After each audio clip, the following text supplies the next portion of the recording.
Hello, children. This is Tito coming at you live from Torres News Radio.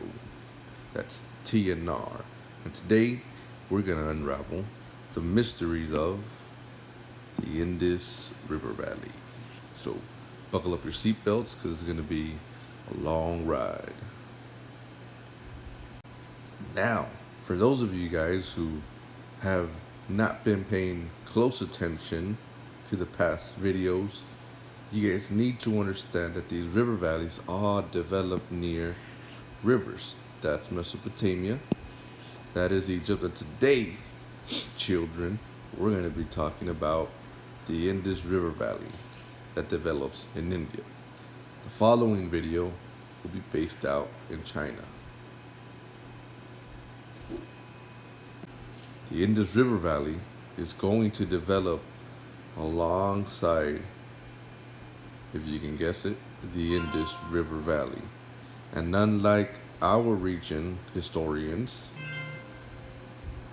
India has seasonal monsoons.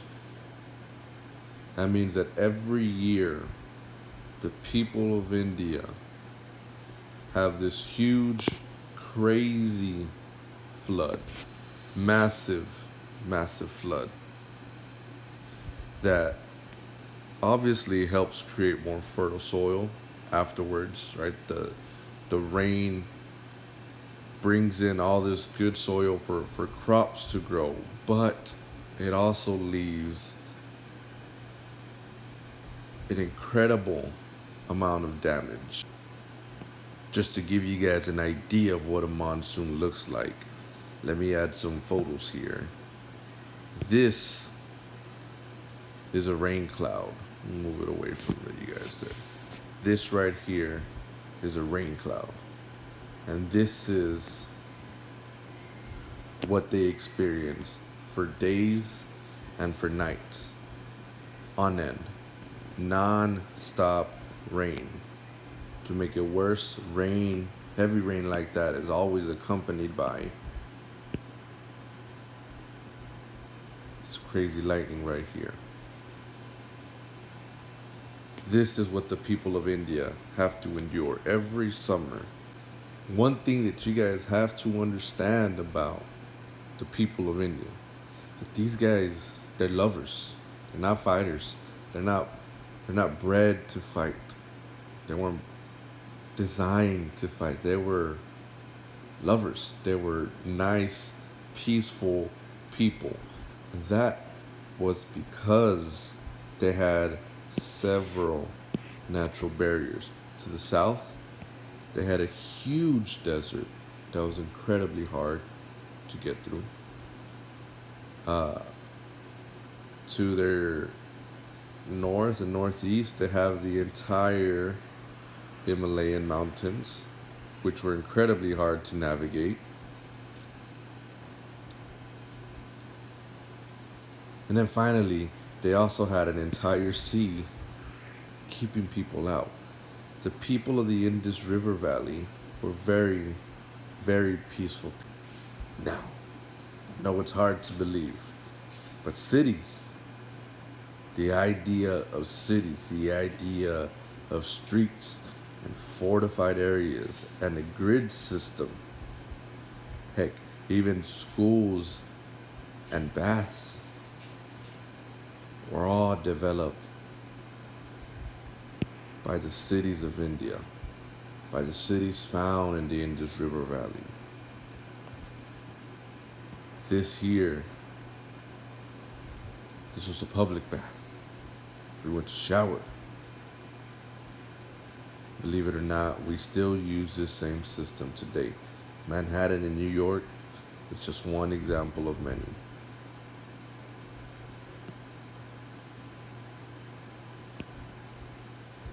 Another thing, right, we're going to go through the 5 characteristics, by the way. Advanced cities, specialized workers, complex institutions, record keeping, and advanced technology. So, another lasting contribution of theirs, again, is their caste system. And we're going to talk about this more in detail in class. but their caste system is incredibly important. The same caste system they developed all these thousands of years ago still exists today. And their caste system is not based on money or wealth or power,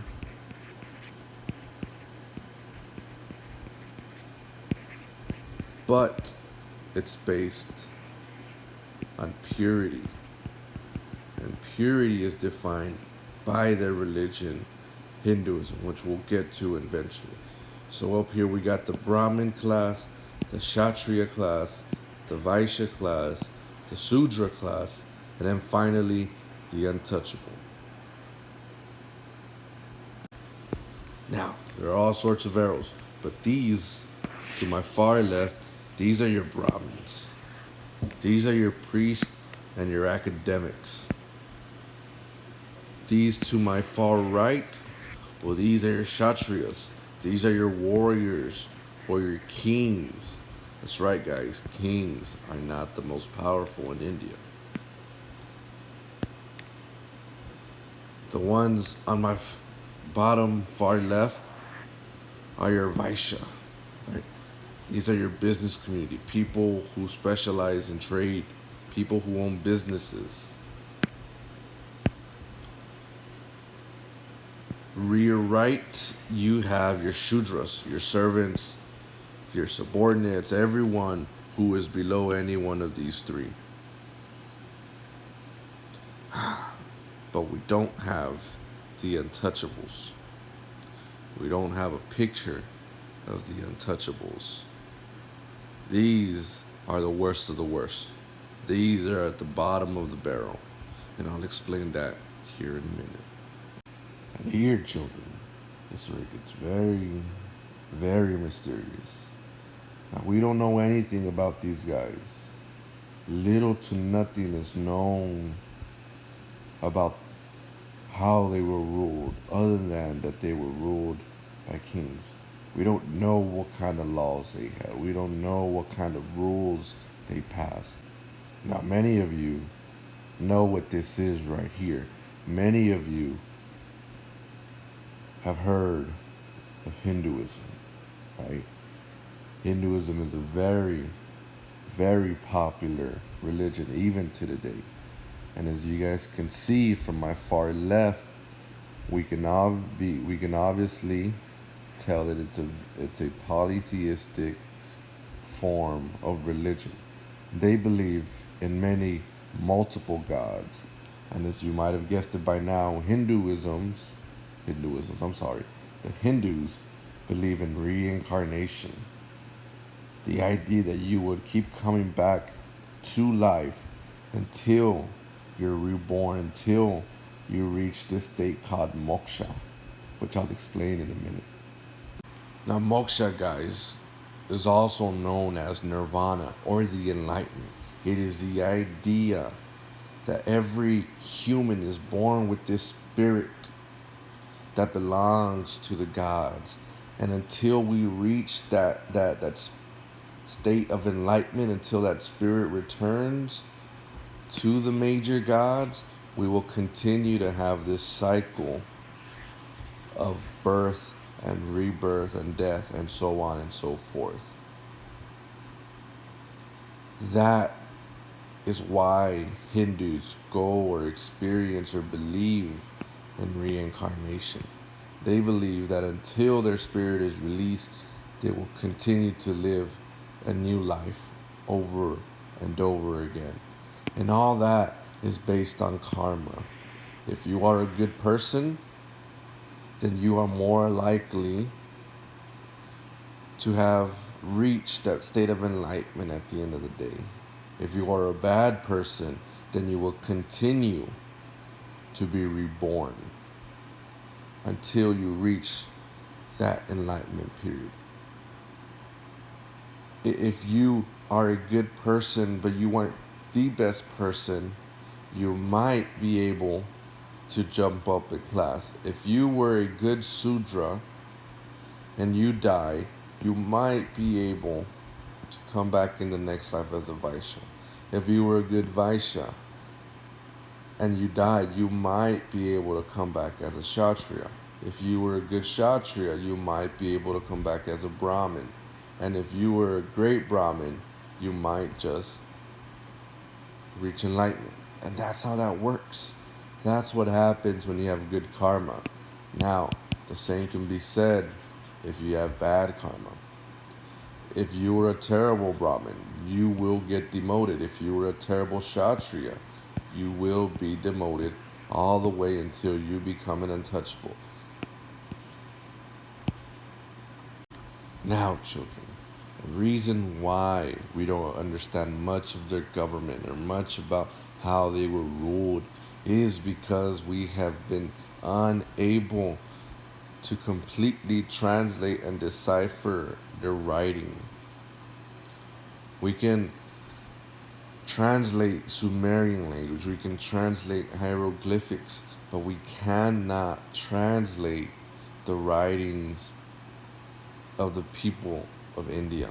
Now, you guys take this for granted, my children, but toilets, plumbing, and bathrooms, people didn't have that. People walked around smelling like armpit and all sorts of grossness. The people of India were the ones to develop an advanced plumbing system. They were the ones to develop underground sewer systems for their bathrooms, for their showers. Right, they had a public bath. If you could afford it, you had a private bathroom. But most people had private toilets. Apart from the bathrooms and apart from the bath and the grid cities, the last thing that they do for us, that the people of India do for us, is that they create the standard size brick. The same dimensions that they use are the same dimensions that we use today. They use these bricks for buildings, for homes, for their temples, for everything that they created.